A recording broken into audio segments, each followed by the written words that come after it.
Have you ever started your wipe from a base like this? If so, you're lucky, because I'm going to show you how to turn a simple starter into a perfect bunker base for solo or duo players that works on both PCs and consoles. You only need 7,000 stone, 15,000 metal and 350 high wall to build it, which is insanely small amount by Rust standards.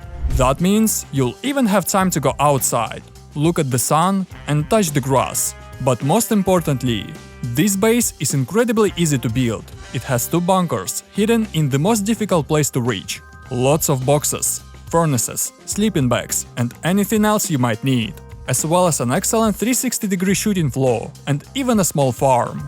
So, if you want a simple yet strong bunker base that won't be empty the next day when you wake up, this video is definitely for you. With that said, before we get to the base tour, be sure to hit that like button below, subscribe to the channel and check out Rust Clash. Rust Clash is a platform in the Rust community, known for their case battles and a bunch of different game modes where you can face off against other players in intense PvP openings. They also have a bunch of different game modes like Tiles, Plinko, Mines, Crash and the classic Upgrader, each with their own style and pacing. Whether you're uncovering tiles, watching the multiplier climb, or chasing a 10,000x Plinko ball, there's always action. And now, let's get back to the video. Let me give you a quick tour of this base. You can get inside by climbing up the roof, but if you break this half wall below, you can make a simple trap to keep anyone from climbing to your door, since taking fire damage will prevent door campers from jumping. Behind the first door, you'll find a gun trap attached to the ceiling that will help you protect your entrance. By opening the second door, you'll create an airlock that will block the doorway. Next, we enter the main core. On the left side, you will have a window that allows you to check if someone is outside. On the right side, you will have 2 loot rooms. Here's a jump up to the shooting floor, which I'll show you in a minute. Right in front of you, behind this locker, you'll find a battery that powers the whole base, thanks to the wind turbine on the roof. But if you don't want to draw unnecessary attention, you can use regular solar panels instead of a turbine. In this corner, you will have 2 loot rooms protected by a turret. If you don't like this layout, or you want to use this space differently, you can customize it to suit your needs. I'm just showing an example of how you can use this space. Now, let me show you a shooting floor. There are 3 furnaces hidden under the shelf. If you jump up, you'll find yourself on the roof and the shooting floor. On this floor, you will have 2 beds and 2 lockers for you and your teammate, a small farm and lots of gaps and pixel peaks in all directions, so defending this base won't be a problem. Now, let me show you the most interesting part of this base, the bunker. As you can see, if you open this door, you won't be able to get inside, because the staircase is blocking the doorway.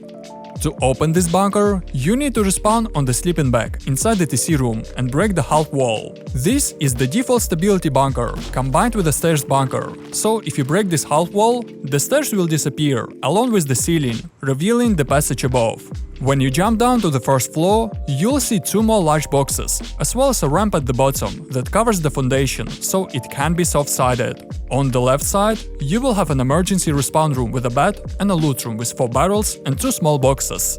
And finally, let's get to the main core. Here you will have everything you need, including 2 loot rooms with 8 large boxes, lots of small boxes, a turret, a workbench, 2 sleeping bags and 3 gun traps that protects the entrance. Plus, there is more than enough space here, so your teammate won't block you. In my opinion, this base has absolutely everything you could ever need, and the amount of storage space is just insane. Here's your daily upkeep, which is insanely low for the kind of protection this base provides. Also, keep in mind that right now all honeycombs have been upgraded into metal, but you can use stone to decrease the build cost and upkeep. Now, let me show you how to close the bunker. First, exit the main core, build a half wall here and cover it with a ceiling. This will be your first stability bunker that works on both PCs and consoles. Next, jump on this shelf, build the spiral stairs on top of the ceiling like I'm showing and upgrade it into metal. Next, go to the far corner at the back, build another stairs on top of the first one and upgrade it into metal as well. And that's it. Unfortunately, this stairs bunker only works on PC, so console players won't be able to use it. But even without it, this base is very protected. So, if you like what you see and you want to use this in your next wipe, please drop a sub and like the video. And now, let's get into the build. Before you start building this base, you need to find a pretty flat surface. Place a high foundation and check if you can build a low triangle next to it. If so, upgrade this foundation into stone. Cover it with walls and a ceiling and put a double door in place. This base is perfect for high-pop servers, because all you need is a one square at the beginning. Place a TC in the far right corner and fill the rest as you want. For example, you can fit 2 furnaces, one large box, a sleeping bag and a small box in this square. Next, go outside. Build a low triangle in front and a low square on the right. Cover this square with half walls. Add regular walls on top and enclose this area with ceilings and a wall frame. Add another half wall with a regular wall on top in the remaining space and remove the half wall below. Here will be your stability bunker. Build a low triangle in front. Add 2 high squares on the sides and enclose them with double doors on both sides. At this stage, you will need to spend about 1k wood and 5k stone to build this base, excluding deployables. On the inside, you can make a loot room in this square with 4 large boxes and a workbench on the shelf. Also, if you can't fit a sleeping bag here, don't use a beach towel. Use a default skin instead, and you'll be able to fit it on the shelf. And don't forget to enclose this loot room with a double door. Next, go outside. Enclose the square on the left with walls and a ceiling, and in the square on the right, make an exit to the second floor with a single door. Jump down to the first floor and place 3 furnaces next to the wall to create a jump up. You can also add some boxes and a sleeping bag in the remaining space, it's totally up to you. In the second square, you can make a full loot room with 4 barrels and a bed if you have a jungle DLC. If you don't have this DLC, you can make a default loot room with 4 large and 4 small boxes. The next step is to upgrade the main core into high wall, or if you don't have enough resources, you can use metal first. You'll have to spend quite a lot of resources at this stage, but it's definitely worth it.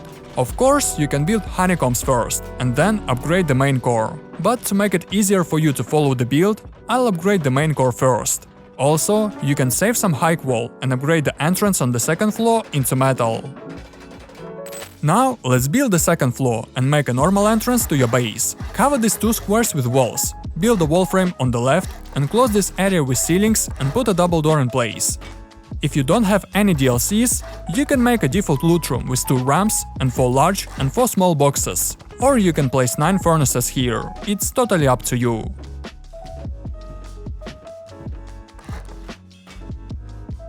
On the left side, you can make a respawn room with 2 beds and some drop boxes, but I like having as much storage space as possible, so I make a second loot room with 1 bed here. Now, let's make a normal entrance to this base. Place 3 wall frames on the square and cover them with double doors. Go outside through the door on the left and jump down to the ground. Build 2 triangles in front and enclose them with walls and ceilings to create honeycombs. Add 1 high triangle on the right and 1 low triangle on the left as I'm showing. Build a triangle roof on the high foundation and cover it with a wall at the back. This will be your jump up to the second floor. Next, build 2 single doors on the left, cover them with ceilings and build a window on the right. Don't forget to put 2 single doors in place to create an airlock, and your entrance is ready. The next step is to build honeycombs around the main core. If you don't have enough resources, you can use stone first, but it's much better to use metal. That way, you will increase the protection of your base even more. Don't build half floors on top in the areas next to the square foundations. You will need this for the shooting floor in the future. But between these squares, you need to completely enclose the area with honeycombs.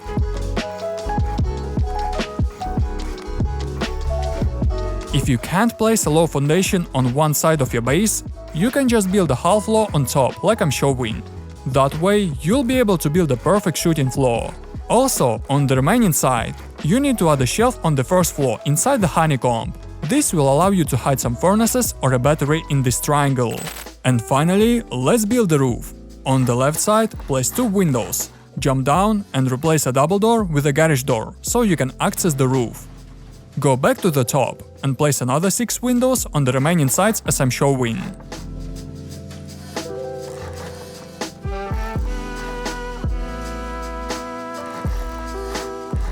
You should end up with something like this. Next, build 2 low and 2 half walls between the windows on the back, and add 2 triangle frames above them. Repeat the same on the front side.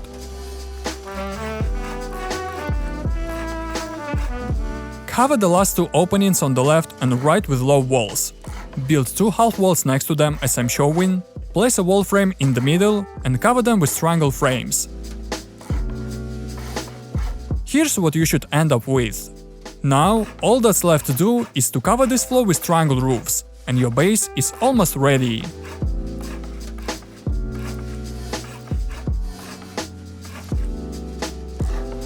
As you can see, you will still have a gap at the top. To cover it, build 2 walls in the middle above the triangle frames. Add a half wall on top of the wall frame and cover this area with ceilings. That's it. By the way, you can use these ceilings to place a wind turbine on them if you need a lot of electricity. Inside this floor, you can make a respawn room for you and your teammate with 2 beds and 2 lockers, as well as a small farm, so you will always have clothes and food. But again, I'm just showing an example of how you can use the free space. If you need something different, it's totally up to you. And for the finishing touches, you just need to cover all the windows with embrasures, replace all the double doors with garage doors, place a battery in this corner on the second floor, put 2 or even more turrets inside the base, replace the first workbench, and make a second loot room next to the TC inside the main core. Also, don't forget to pick up everything in this square that you used as a jump up.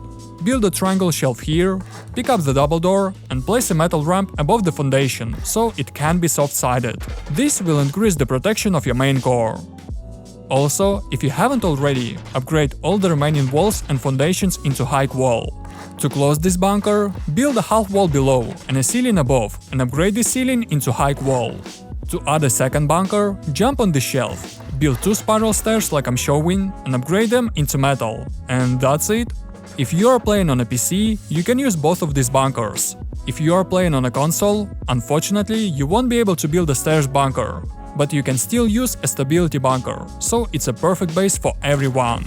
And to open this bunker, just respawn inside your main core and break this twig. What would you change about this base to make it even better? Write your thoughts in the comments below, I'd love to read your opinion.